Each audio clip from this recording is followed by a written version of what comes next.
ఏపీలో నేడు రేపు కలెక్టర్ల సమావేశం జరగనుంది. ప్రభుత్వం అమలు చేస్తున్న వివిధ సంక్షేమ పథకాలు, అభివృద్ధి కార్యక్రమాలు, జీఎస్పీ గ్రోత్, స్వర్ణాంధ్ర 2047 విజన్ లక్ష్యాలు, మౌలిక సదుపాయాల కల్పన, శాంతి భద్రతలపై సమగ్రంగా చర్చించనున్నారు. ఇక కాన్ఫరెన్స్ మొదటి రోజు సీసీఎల్ఏ స్వాగత ప్రసంగంతో ప్రారంభమవుతుంది. ఆ తర్వాత ముఖ్యమంత్రి చంద్రబాబు కీ నోట్ అడ్రస్ ఇవ్వనున్నారు.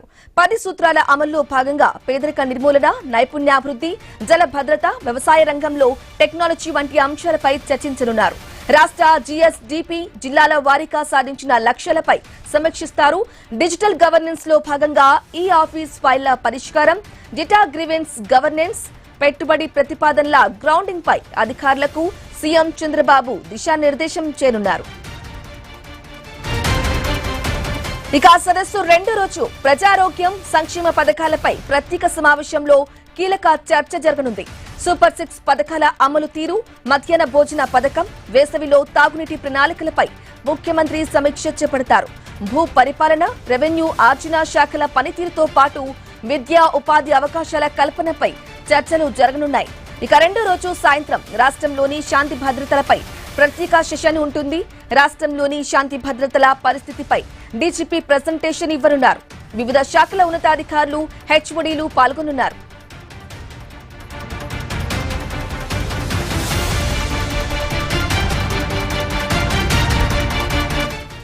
రాజకీయ ఏపీలో నేడు రేపు కలెక్టర్ల సమావేశం అయితే జరగనుంది. ఇక కలెక్టర్ల సదస్సులో కీలక నిర్ణయాలు కూడా తీసుకునే అవకాశం ఉంది.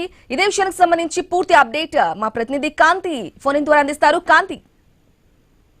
బ్రాహ్మణి, ఈ రోజు నుంచి 2 రోజుల పాటు కలెక్టర్ల సమావేశం నిర్వహించబోతున్నారు. అయితే సీఎం చంద్రబాబు నాయుడు అధ్యక్షతన సచివాలయంలో జరిగేటువంటి కలెక్టర్ల సదస్సుకు అన్ని ఏర్పాట్లను చేయడం జరిగింది. అయితే సీసీఎల్ఏ స్వాగతోపన్యాసంతో ఈ సదస్సు ప్రారంభమవుతుంది. ఇందులో డిప్యూటీ సీఎం పవన్ కళ్యాణ్, ఆర్థిక మంత్రి పయ్యావుల కేశవ్, రెవెన్యూ మంత్రి అనగానే సత్యప్రసాద్ ప్రసంగిస్తారు. అయితే మొదటి రోజు స్వర్ణాంధ్ర 2047 10 సూత్రాల్లో భాగంగా పేదరిక నిర్మూలన, నైపుణ్యాభివృద్ధి, జల భద్రత, వ్యవసాయంలో టెక్నాలజీ, జిల్లాల వారీగా సాధించినటువంటి లక్ష్యాలపైన చర్చ జరుగుతుంది. అలాగే డిజిటల్ గవర్నెన్స్ అమలులో భాగంగా ఈ ఆఫీసు ఫైల్స్ పరిష్కారానికి సంబంధించి కూడా ఈ సీఎం చంద్రబాబు నాయుడు ఒక దిశానిర్దేశం చేస్తారు. ఇక రెండో రోజు ప్రజారోగ్యం, సంక్షేమ పథకాల అమలుకి సంబంధించి, అలాగే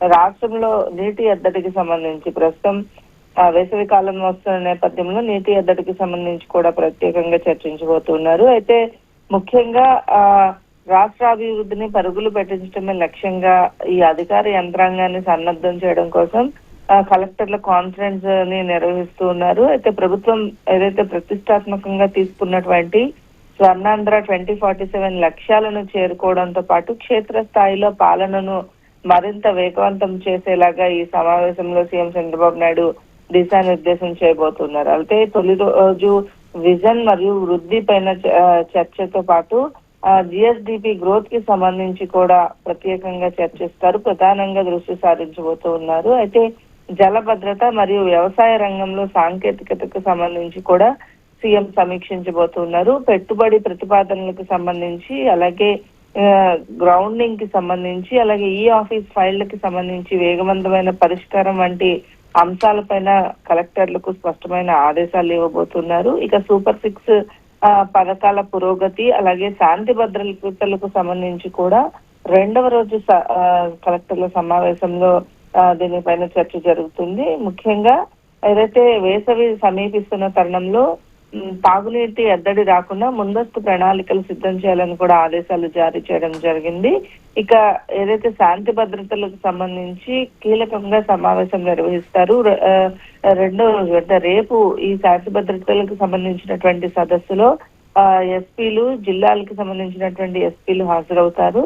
అలాగే డీజీపీ ఇచ్చేటువంటి ప్రజెంటేషన్ ఏదైతే శాంతి భద్రతల పరిస్థితి, అలాగే నేర నియంత్రణ పైన డీజీపీ ఇచ్చేటువంటి ప్రజెంటేషన్ తర్వాత సీఎం చంద్రబాబు నాయుడు పోలీసు అధికారులకు కూడా ఒక దిశానిర్దేశం చేస్తారు. అయితే రెవెన్యూ, అర్జన శాఖల పనితీరు, అలాగే భూ పరిపాలన అంశాలపైన కూడా ఈ చర్చలో ఒక భాగం అవుతుంది. ఉదయం 10:30కు సీఎం చంద్రబాబు నాయుడు సచివాలయానికి చేరుకుంటారు. 11 గంటల నుంచి కలెక్టర్ల సమావేశం అయితే ప్రారంభం కాబోతోంది. బ్రాండ్ రైట్ Kanthi, thank you for the updates.